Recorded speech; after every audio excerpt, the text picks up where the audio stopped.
بلوچستان کے قبائلی معاشرے میں خواتین کا ماضی میں عام انتخابات میں جنرل نشستوں پر انتخاب لڑنا بڑا ہی مشکل عمل رہا ہے، لیکن اس مرتبہ 8 فروری کے انتخابات میں خواتین کی بڑی تعداد عام نشستوں پر الیکشن لڑی ہے، which is so encouraging۔ سنتے ہیں ندیم کوثر سے۔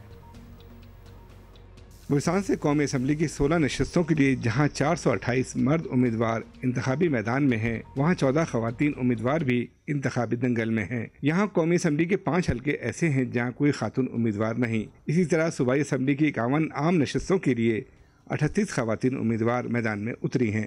صوبائی اسمبلی کے حلقے 43 سے سب سے زیادہ 5 خواتین امیدوار انتخابی میدان میں ہیں۔ ان میں سے اکثر خواتین کی یہ شکایت عام ہے کہ بے امنی کے پے در پے واقعات کے باعث خواتین کا اپنی انتخابی مہم چلانا مشکل ہو کر رہ گیا ہے۔ ہم جیسی خواتین آزاد حیثیت سے آتی ہیں تو وہ پولیٹیکل پارٹیز کے لیے اور انڈیویجول کے لیے نا ایک بہت بڑا چیلنج بن جاتا ہے جو پہلے سے گراؤنڈ پہ ہوتے ہیں۔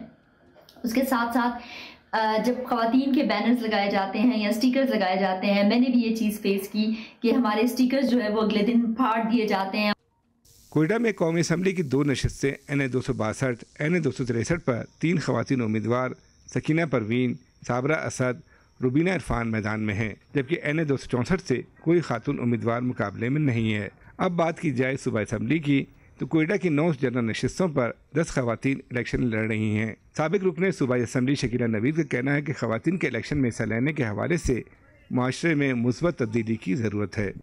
اگر جنرل نشست پہ ایک خاتون آتی ہے تو اس کو سب سے بڑی ہرڈل یہ لوگ یہ سمجھتے ہیں کہ ایک فارمیلٹی پورا کرنے آئی ہے اور اس کو ووٹ جو ہے نا کم پڑتے ہیں کہیں پہ کس طرح، تو ذرا لوگ انٹرسٹ لیک کرتے ہیں، لیکن اس کی وجہ یہ ہے کہ ابھی تک ہمارے معاشرے میں ذرا مزید پازیٹیو ایک تبدیلی آنے کی ضرورت ہے۔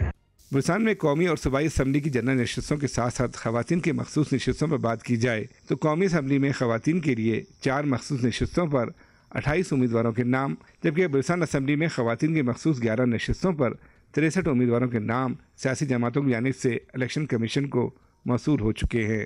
کیمرہ مین فیاض احمد کے ساتھ ندیم کوثر، جیو نیوز، کوئٹہ۔